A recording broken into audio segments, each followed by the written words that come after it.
Welcome to Verastahl, a YouTube channel devoted to my horror stories. I'm Brandon Faircloth, and if you enjoy the story you're about to hear, please like, share, and subscribe. Before we begin today's story, I'd like to mention that my newest book, The Joker's Wild, is now available on Amazon. Additionally, throughout the rest of this month, I'm going to be having sales on different books of mine, and you can find links to my newest book as well as all the others in the description down below. Today's story is called A Spinning Wheel of Stars.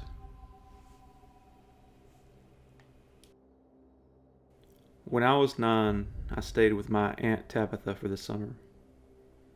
I didn't understand why at the time.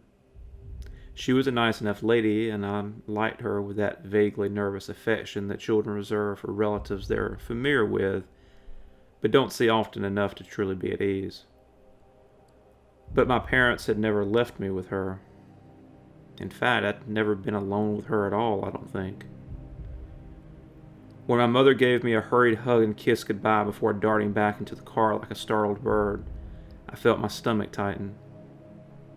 Something was wrong.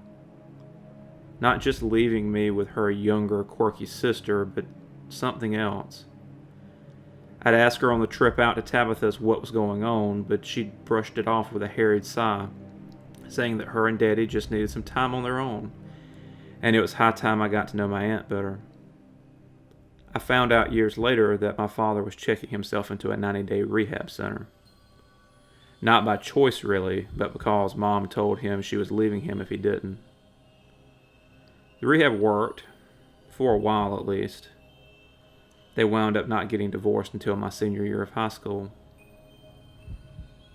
But at the time, I was just left on Tabitha's front porch, her lean tan arm draped casually across my shoulders, the thick bracelet she always wore digging into my neck as she waved after her sister hard enough to make us both sway a little. She was like that with everything, fully committed, always enthusiastic. At first it seemed strange, but after some time it became endearing in a way. I couldn't imagine being around her all the time, but I thought I could handle a few months okay. Most of that was because she was really sweet. Not in that patronizing fate way that adults have with children so often. I'll talk nice to you and give you a toy or an activity, and then I won't feel bad about wishing you weren't here or trying to ignore you as best I can. No. She felt real, genuine. She was having fun having me there, and before I knew it, I found myself having a good time too. We went hiking, watched movies, rode bikes through the small town she lived in. She was almost always home and almost always up for anything, so it was like I suddenly had gotten a cool big sister of my own. Still, even at 9, I started wondering why she was home all the time. She wasn't married, and while her house was nice, I didn't get the impression she was rich or anything. Finally, after nearly a week of us just hanging out, I asked her what she did for work. She gave me a small, nervous laugh and nodded. I wondered when you'd get curious about that. She grinned at me. I do have a job, I'll have you know. Though I'm not surprised Kelly hasn't told you about it. Her grin grew into a smirk. Your mom and dad aren't exactly approving of my line of work. Snickering at my widening gaze, she glanced around conspiratorially before leaning forward to whisper across the kitchen table to me. I'm a fortune teller. Now it was my turn to laugh. You mean like at the fair? Tabitha's face drew down in a mock disdain. No, not like that. I'm the real deal. And honestly, I do a lot of stuff. My technical title is occult spiritualist, but people around here don't know what that is and don't want to. So I just call myself a fortune teller, and it works out good for everybody. I frowned.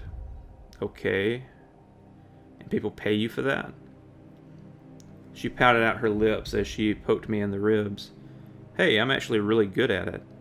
In fact, one of my big clients is coming to town next week for a special session. Her face suddenly grew serious. I've been meaning to mention that.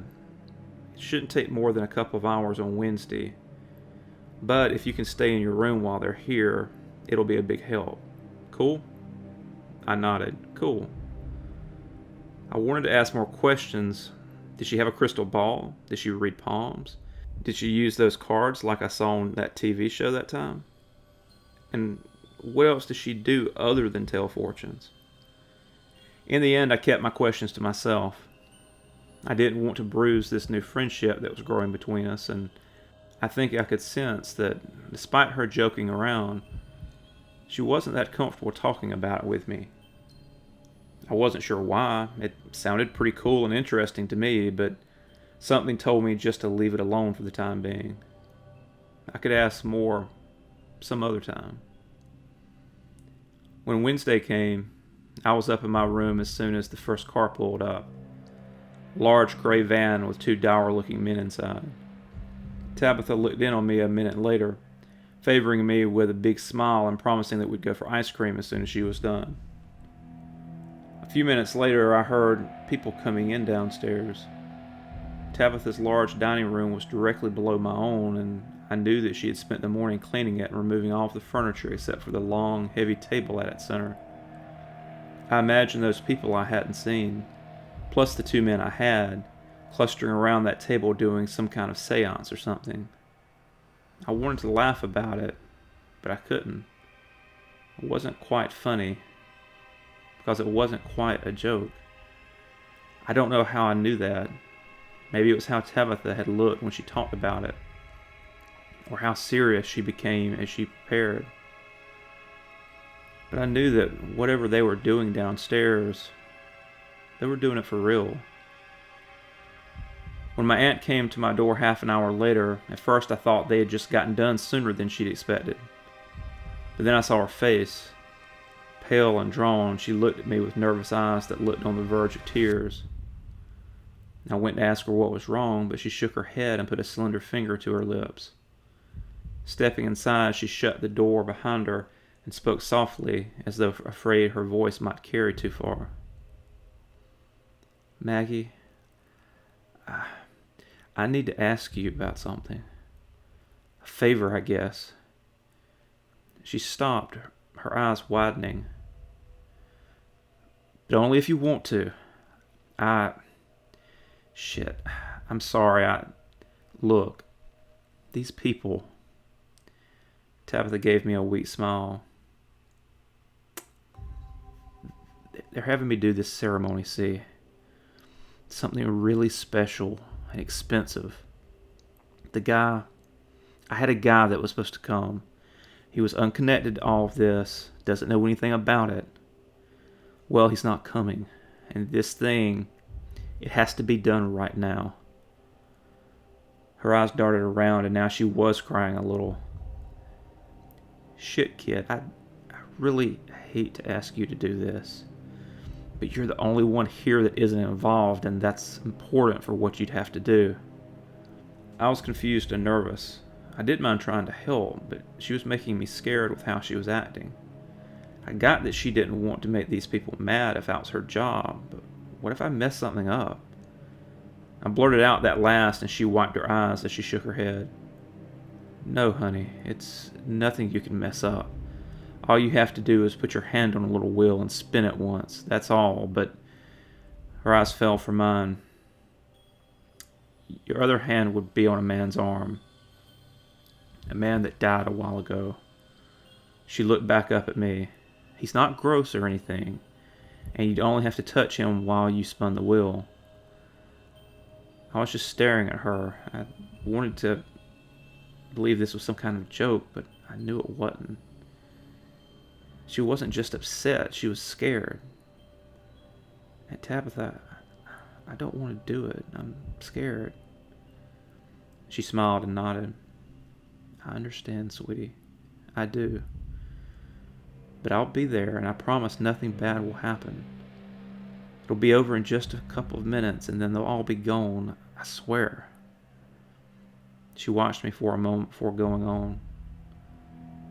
Maggie, it's a lot of money, and I'll give you as much of it as you want. Get you anything you want, okay? But these people are important. I can't have them getting mad at me. Do you understand? And I did. Not so much from the words as from the growing thrum of fear they carried with them. I was starting to understand that Tabitha wasn't just worried about losing some money. She was terrified, and she needed my help. So I said yes. There were 7 people in the dining room, 8 including me, 9 including the dead man. Large mirrors had been brought in and hung from each of the 4 walls in the ceiling, and the perimeter of the room had been lined with interwoven lines of red and white. Tabitha whispered to me that it was just salt and brick dust as we carefully stepped over it. The 2 men from the van stood at opposite ends of the table, hands clamped tight at the corners of the wood. They had stripped off their shirts and ties, and in the electric yellow glow of the old candelabra hanging overhead, I could see that their skin was painted with strange markings and slit with sweat. The 4 others were all older and sharply dressed. 2 men and 2 women. They clustered together like buzzards, murmuring to each other before turning as one when Tabitha led me into the room. One of the women stepped forward. "Are we ready to go forward? We only have a few minutes left as it is." Her face was pleasant, but her voice was cold and hard. "As you are aware, we have preserved the body to its limits for today. For right now. If we delay further, well, as we've told you, dying has a tendency to give the body over." She glanced at me and then at my aunt again. "So, are we ready?" Tabitha nodded shakily. "Yes, she says she'll do it." One of the men looked at me and sneered. "I don't like the looks of this at all. We have no idea what this child might intend during the turning." He shot a dark look at the other woman. "I told you we should have tried to make arrangements with the doll maker." The woman who had spoken first turned briefly to pin the man with a glare. "That is not our way." Lowering his gaze, he gave a slight nod. "Yes, of course." She turned back, giving me a smile as she spoke. "Then quit your whining and get into position. And you, little girl, just keep your mind empty and spin the wheel, okay?" When I nodded woodenly, her gaze shifted to Tabitha. "Everyone in position. Now." "Yes, of course." Tabitha lightly pulled me over toward the table. I'd avoided looking at the shape lying on it, my eyes roving all around so long as they didn't have to touch the dead thing there. But now that I did, I saw it wasn't so bad. It was just a man. He was a bald, bearded man in his underwear, and he was painted up like the men at the ends of the table, but otherwise, the body just looked like a normal man taking a nap. I tried to keep that idea in my head as my aunt gently moved my left hand closer and rested it on his arm. I glanced to my right with a slight jump. There was now a small wheel sitting on the edge of the table. It hadn't been there before, and I had no idea where it had come from. It was all so strange that I started to wonder if I'd fallen asleep and was having an odd dream. But no. When Tabitha took my hand and placed it on the wheel, I could feel how hard and cold it was. So cold it burned my fingers a little. It was such a strange thing.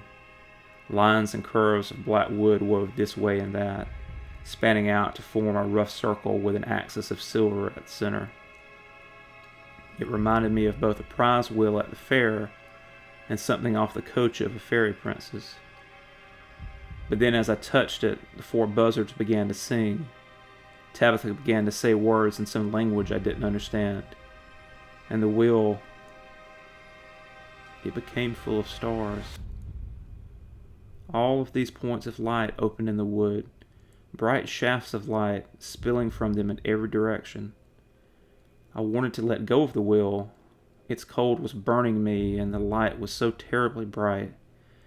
And then the stars started flashing. No, blinking. Because they weren't just stars, they were also eyes, awful, knowing eyes that were looking at me, looking into me, and I just spin.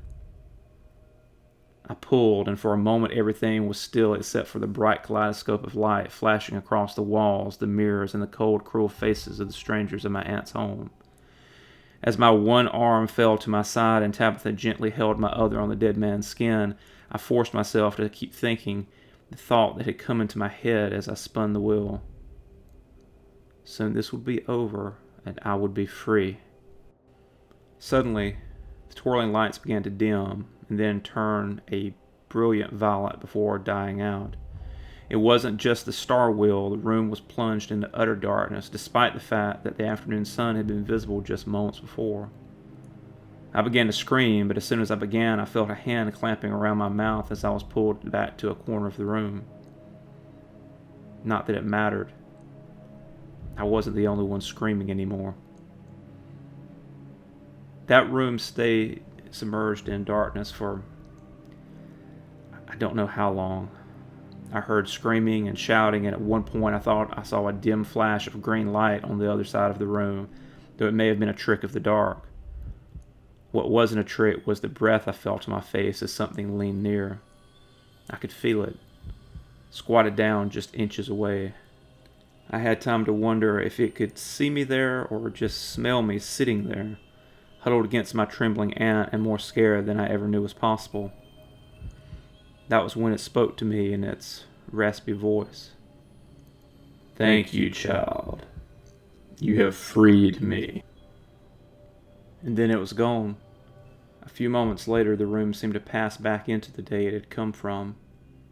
Weakening sunlight came into the room and painted the bodies the thing had left behind. It had killed them all but me and Tabitha. I saw enough to know that there was no blood, just broken rag dolls, as though a careless child had forgotten to put away his toys. Then Tabitha was covering my eyes and leading me out of the room. She called someone, and at first I thought it was my parents or the police, but it was neither. She'd been told to contact someone in particular if anything went wrong today.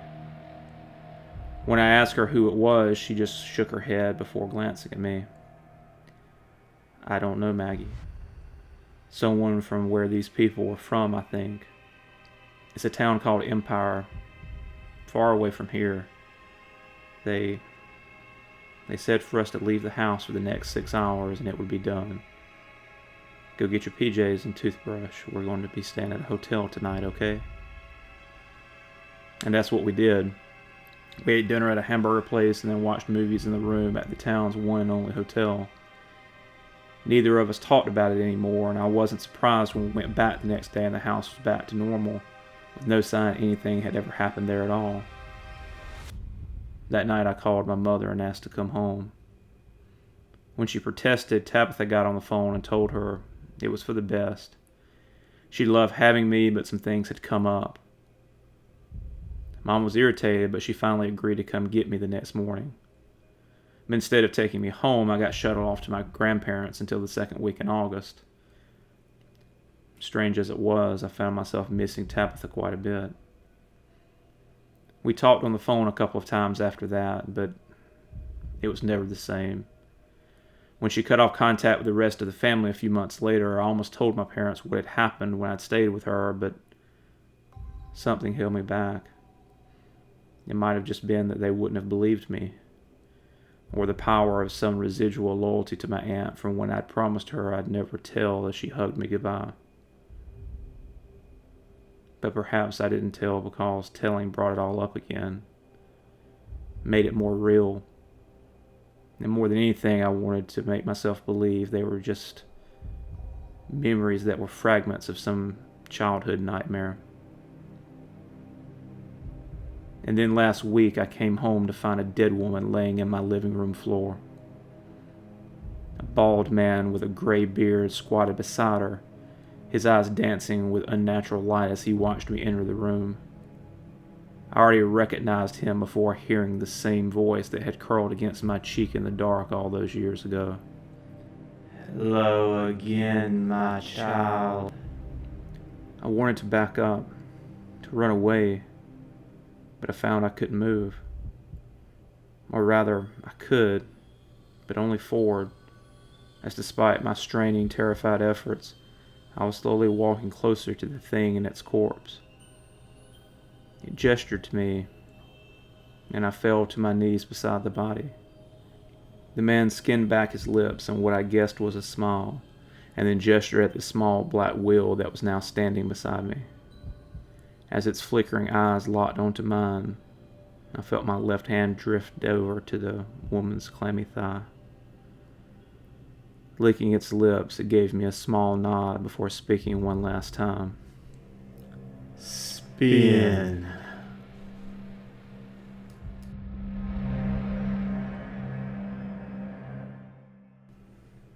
Thank you for listening.